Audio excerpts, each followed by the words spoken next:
Alhamdulillahi Rabbil Alamin. Wassalatu wassalamu ala ashrafil anbiya'i wal mursalin wa ala alihi wa sahbihi ajma'in. Subhanaka la ilma lana illa ma 'allamtana innaka antal alimul hakim.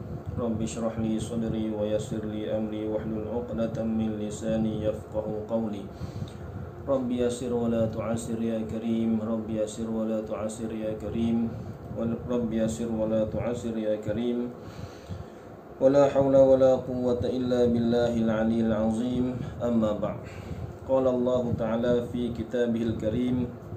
A'udzu billahi minasyaitonir rajim. Bismillahirrahmanirrahim. Tilka ad-darul akhiratu naj'aluha lil ladzina la yuriduna 'uluwan fil ardi wala fasada wal 'aqibatu lil muttaqin. وقال النبي صلى الله عليه وسلم من تواضع لله رفعه الله ومن تكبر وضعه الله.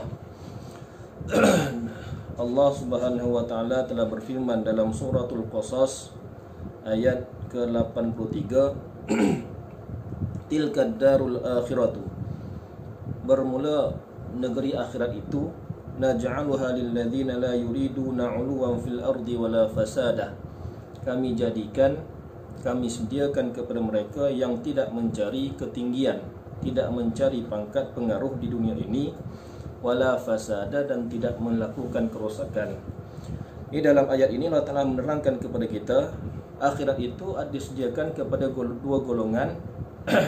Yang pertama, mereka yang tidak mencari pangkat ataupun tidak mencari kebesaran ketika mereka berada di dunia ini, iaitulah mereka bersikap tawadhu'. Yang kedua, kepada golongan yang tidak melakukan fasad, tidak melakukan kerosakan di dunia ini.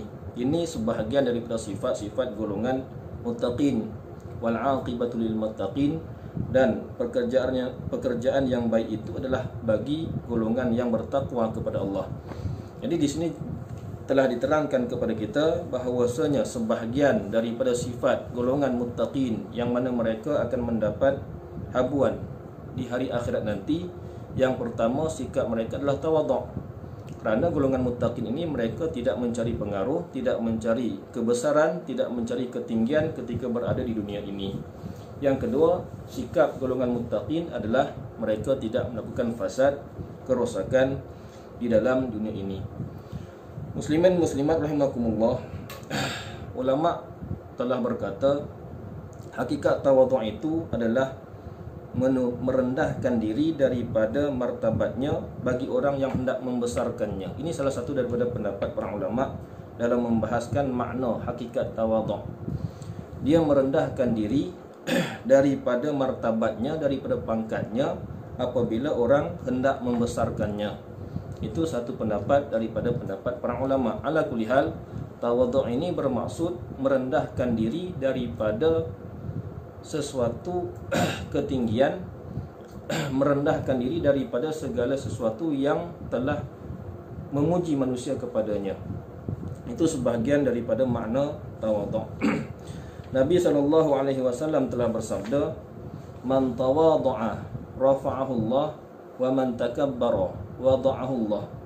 Ini sebahagian daripada kelebihan tawadhu'. Nabi bersabda, barang siapa yang tawadhu' kepada Allah, maka Allah Ta'ala akan angkatkan martabatnya. Sebaliknya, barang siapa yang takabbur, maka Allah Ta'ala akan merendahkan martabatnya. Semakin tinggi tawadhu' seseorang itu, maka semakin tinggi pangkatnya, darjatnya di sisi Allah Subhanahu wa Ta'ala. Sebaliknya, barang siapa yang semakin takabbur, semakin tinggi takabburnya, maka semakin Allah Ta'ala menjatuhkan dia, Allah Ta'ala akan menghinakan dia. Jadi lawan bagi sifat tawadhu' satu sifat mahmudah, satu sifat yang terpuji pada syarak. Lawannya adalah sifat takabbur, sombong. Itu dinamakan sebagai sifat mazmumah. Yang dikatakan takabbur itu adalah meninggikan diri, merasa dirinya adalah tinggi berbanding orang yang lain, merasa dirinya hebat berbanding orang yang lain, merasa dirinya mulia berbanding orang yang lain. Dan sifat takabur itu, sikap sombong itu terkadang dapat dilihat per lidahnya. Terzahir sifat takabur, sifat sombong itu pada lidahnya. Seperti dia mengatakan, aku lebih baik daripada orang ini, aku lebih baik daripada orang itu dan sebagainya. Seperti yang telah dihikayatkan kepada kita melalui perkataan syaitan, iblis. Allah Ta'ala telah memperhikayatkan perkataan iblis kepada kita dalam surah As-Sad ayat ke-76. Allah menggambarkan kepada kita betapa bagaimanakah bentuk sikap takabur golongan syaitan iblis, laknatullahi alaihim ajma'in. Allah telah hikayatkan dalam surah As-Sad ayat ke-76, ana khairum minhu khalaqtani min nar wa khalaqtahu min tin. Aku, kata iblis, lebih baik daripada Adam. Engkau ya Allah jadikan Adam itu daripada tanah, sedangkan aku dijadikan daripada api. Itu sikap takabur, sifat sombong iblis terhadap Nabi Adam alaihissalam, dan dia merasakan dirinya lebih mulia berbanding Nabi Adam kerana iblis dijadikan daripada api, Nabi Adam dijadikan daripada tanah. Jadi terkadang sikap takabur itu dapat kita lihat melalui perkataan, seperti dia mengatakan, aku lebih baik daripada si fulan bin si fulan dan sebagainya. Terkadang sikap takabur itu nampak jelas kelihatan pada kedudukan. Dia tidak mau bersama dengan orang yang lebih bawah daripadanya. Itu sebahagian daripada sifat takabur. Dan terkadang kita dapat lihat sikap takabur itu jelas kelihatan pada ketika bicaranya dengan orang yang lain. Contoh, seseorang itu tak dapat menerima pandangan orang yang lain, sedangkan pandangan orang lain itu lebih benar ataupun lebih benar daripada perkataannya. Perkataan orang lain itu lebih hak berbanding perkataannya. Perkataannya jelas kelihatan batil, tetapi kerana sikap takaburnya itu dia tidak dapat menerima perkataan orang yang lain. Jadi sikap takabur ini terkadang terlihat pada perkataan, terkadang terlihat pada perbuatan, dan terkadang terlihat pada sikap tidak boleh menerima pendapat perkataan orang yang lain. Jadi sifat tawadhu itu satu sifat yang mulia di sisi Allah Subhanahu wa taala, berbanding sikap takabur itu satu sifat yang hina, yang keji di sisi Allah Subhanahu wa taala, sehingga terkadang apabila seseorang itu takaburnya terlampau tinggi, boleh menjatuhkan dia dalam lembah kekufuran, seperti mana yang telah berlaku terhadap iblis dan syaitan. Mereka tidak boleh menerima Nabi Adam alaihissalam sebagai khalifah di muka bumi ini.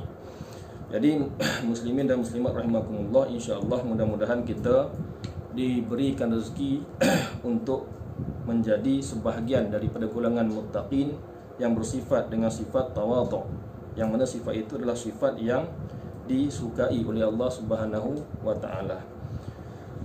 Wabillahi taufiq wal hidayah. Wassalamualaikum warahmatullahi wabarakatuh.